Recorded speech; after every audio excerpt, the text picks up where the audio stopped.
Umpisa ang eksena sa araw ng duelo, napansin ni Sila na siya lang ang manonood na hindi sorcery student, kaya't nag-aalala siya para kay Reyes. At habang minamaliit siya ng mga nanonood, ngumiti si Reyes at nagkomento kay Ibram tungkol sa dami ng tao. Subalit tinukso siya ni Ibram, sinasabing natatakot ba siyang mapahiya sa harap ng lahat. Sumagot si Reyes ng nakangisi, sinabing mukhang marami talagang libreng oras ang mga sorcery major. At habang nakikinig ang mga manonood kay Reyes, sinabi niya na ang pagliban sa kahit isang araw ng pagsasanay ay nagdudulot ng kabagalan sa pag-unlad. Subalit natawa si Ibram at tinanong kung nangangaral ba si Reyes sa kanila.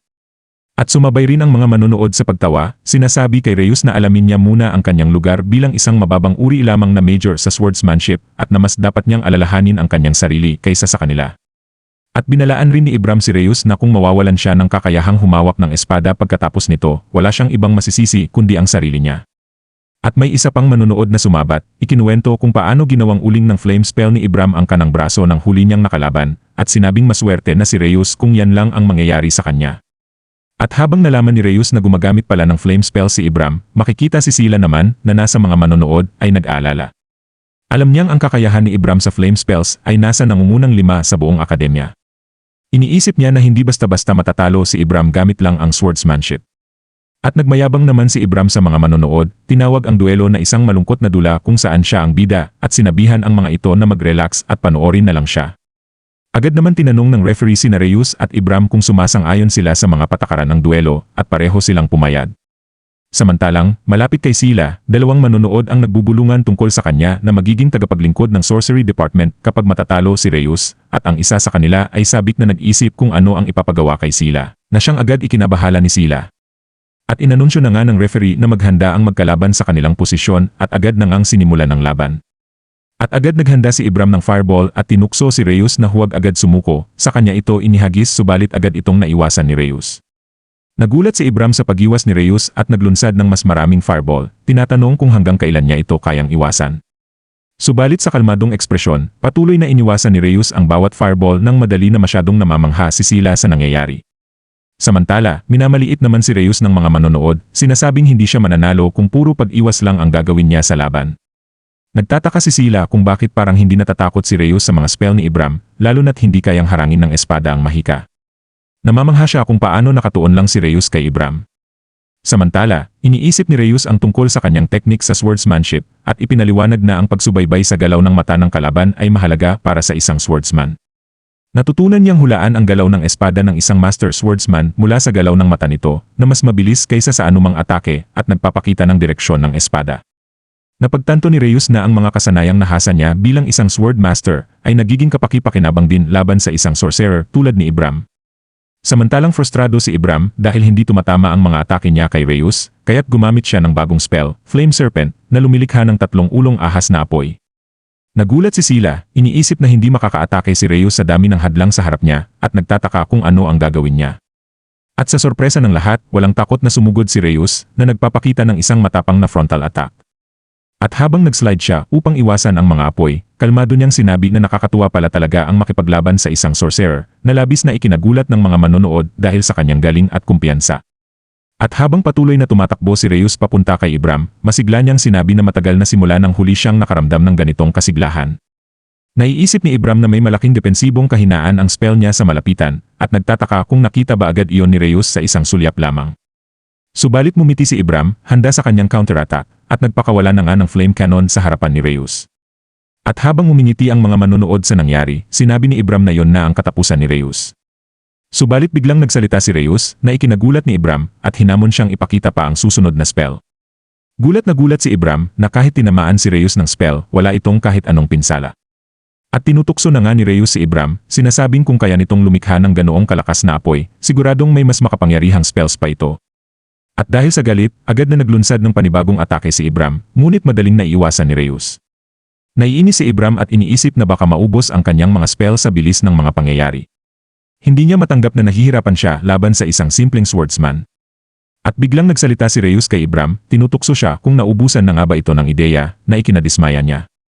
At sa takot, naglunsad muli ng atake si Ibram at sumigaw na huwag lumapit si Reyes. Gayunpaman, tumayo lang si Reyes sa harap ng fireball at ginamit ang espada niya. At sa pagkagulat, napagtanto ni Ibram na, tulad ng naunang flame cannon, madaling nahati ni Reyes ang spell gamit ang kanyang espada. At nakita na nga ng lahat kung paano tuluyang hinati ni Reyes ang fireball at dumiretso ang espada niya sa leg ni Ibram na ikinagulat ng referee. Gulat na gulat si Ibram, hindi makapaniwalang may kakayahan ang isang espada na makapaghati ng spell.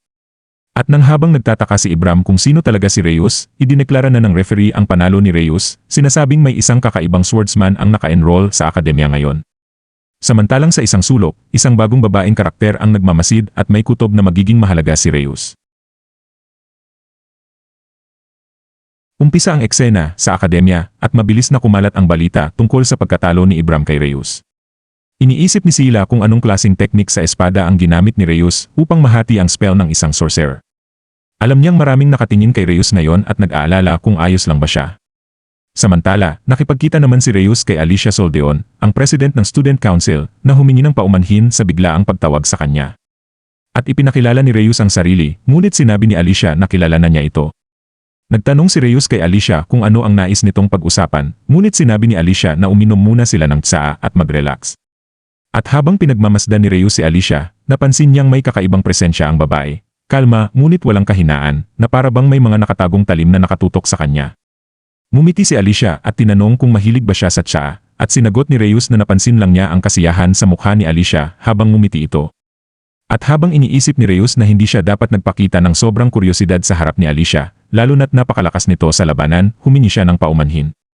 Sumagot si Alicia at agad na dumiretso sa pakay, tinatanong si Reyes tungkol sa kanyang pagkapanalo laban kay Ibram Vaderan, isa sa mga pinakamahuhusay na first year sa Sorcery Department. Ipinaliwanag niya na napakahirap talunin si Ibram para sa isang normal na estudyante, kaya't malinaw na kakaiba si Reyes kumpara sa iba. Agad iminungkahi ni Alicia kay Reyes na lumahok siya sa isang ranking battle na gaganapin sa loob ng 2 buwan. Ipinaliwanag niya na ang ranking battle ay isang taunang torneo kung saan naglalaban-laban ang mga estudyante, maging sorcerer o swordsman, upang malaman ang kanilang kakayahan at pwesto sa ranggo ng paaralan. At ang mga makakatapos sa top 10 ay bibigyan ng honorary status sa hierarchy. Ipinaliwanag rin ni Alicia kay Reyes na gusto niyang sumali ito sa ranking battle upang mapataas ang kalidad ng mga sorcerer. Sinabi niya na dahil sa kayabangan ng Sorcery Department, bumababa ang kanilang kalidad taon-taon. Ayon kay Alicia, ang presensya ni Reyes, isang swordsman na may potensyal na pabagsakin ang kasalukuyang ranking hierarchy, ay magiging malaking hamon at inspirasyon sa mga sorcerer.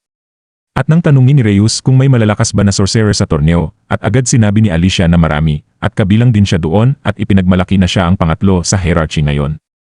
Si Reyes agad tinanggap ang imbitasyon ni Alicia na sumali sa ranking battle, na ikinatuwa naman ni Alicia. At habang paalis si Reyes, napaisip si Alicia na baka siya ang magbigay ng liwanag sa paaralang tila na babalot sa kadiliman.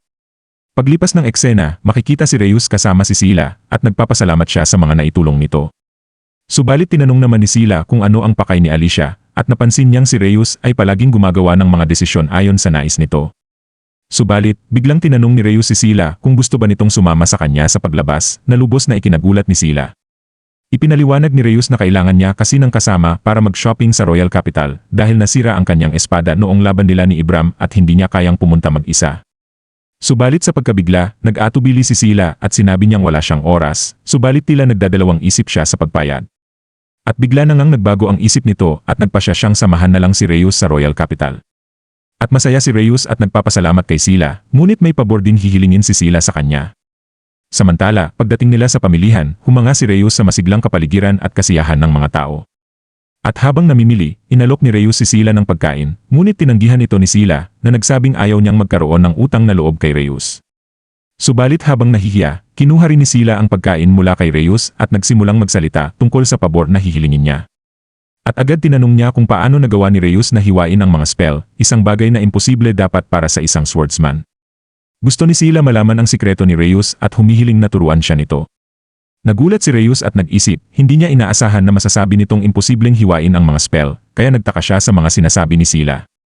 At sa kanilang pag-uusap, tinanong ni Sila si Reyes kung nakikinig ba siya talaga sa kanya, at agad naman sumagot si Reyes at humingi ng pasensya na walang problema sa pagtuturo sa kanya. Sinabi niyang ipapakita niya ang kanyang pamamaraan ng swordsmanship sa training facility pagbalik nila sa paaralan na ikinatuwa ni Sila. Samantalang pagdating nila sa tindahan ng espada, nagulat si Reyes nang ayaw pumasok ni Sila kasama niya. At sinabi ni Sila na may sarili kasi siyang dahilan at mas piniling maghintay sa labas. At pagkatapos ng sandaling katahimikan, pumayag na rin si Reyes at pumasok mag-isa. Pagkatapos nagpunta na nga si Reyes sa loob ng tindahan ng espada, at pinakita ng nagbebenta ang dalawang pagpipilian, isang matibay na espada at isang may matalim na talim. Iminungkahi ng nagbebenta na kunin ang mas matalim, pero nag-isip si Reyes at piniling bilhin ang mas matibay na espada, kahit hindi ito kasing talas ng isa. Samantalang nagulat naman ang nagbebenta sa kanyang desisyon at napansin na tila kakaiba ang mga gusto ni Reyes. Agad tinanong siya ng tindero kung bakit pinili niya ang mas matibay na espada kaysa sa mas matalim di tulad ng ibang swordsman. Ipinaliwanag ni Reyes na kaya niyang punuan ang kakulangan sa talim sa pamamagitan ng kanyang kasanayan sa espada, ngunit mas delikado kung mababasag ito sa gitna ng laban. At tuwang-tuwa ang tindero sa desisyon ni Reyes at pinaalalahanan siyang bumalik. Ngunit bigla silang pareho napatigil nang makarinig ng kaguluhan mula sa labas. Nagmamadaling lumabas si Reyes at nakita niya si Sila na nakikipagtalo sa mga lalaking sorcerers. Galit na ipinagtanggol ni Sila ang kanyang sarili, ngunit nilapastangan siya ng isa sa kanila, sinasabing kahiyan siya dahil kalahi siya ng isang war criminal na swordmaster. Nagalit si Sila, ngunit mabilis siyang tinalian ng spell ng mga kalaban, dahilan para bumagsak siya sa lupa. Ngumiti ang isa sa kanila, sinasabi na ganito ang nangyayari kapag ang swordsman ay nagtatangkang labanan ang mga sorcerer. At habang tinangka ng lalaki na may gawin kay Sila, biglang lumitaw si Reyes at pinigilan ito. Subalit, sumigaw si Sila, sinasabing kaya niyang ipagtanggol ang sarili, ngunit agad siyang pinagsabihan ni Reyes na hindi nararapat magreklamo ang isang hindi na makagalaw sa nakikita niya. Subalit nakilala siya ng mga kalaban bilang ang first year na estudyanteng tinalo si Ibram. At habang naghahanda ang isa sa mga lalaki ng pag-atake, iniisip na kung matatalo nila si Reyes, magiging mas mataas ang kanilang ranggo kaysa kay Ibram at magiging mas malapit ito sa hierarchy. At nang mabilis na nagpakawala na nga ng magic ang kalaban, kalmadong sinabi ni Reyes kay Sila na ito ang perpektong pagkakataon para ipakita ang isang bagay. Sinabihan niya si Sila na huwag siyang aalis ng tingin. At sa isang mabilis at makapangyarihang galaw, agad niyang hinati ang magic ng kalaban gamit ang espada, na ikinagulat ng mga kalaban at agad silang nagtakbuhan palayo. At pagharap ni Reyes kay Sila, tinanong niya kung nakita ba niya ang ginawa niya. Namangha si Sila at nagtanong kung paano nagliwanag ang espada ni Reyes at inakala niya na parang sorcery ang ginamit nito. At dito na po natatapos ang yugtong ito. Maraming salamat po. Mag-like at subscribe para sa susunod na kabanata. Hanggang sa muli.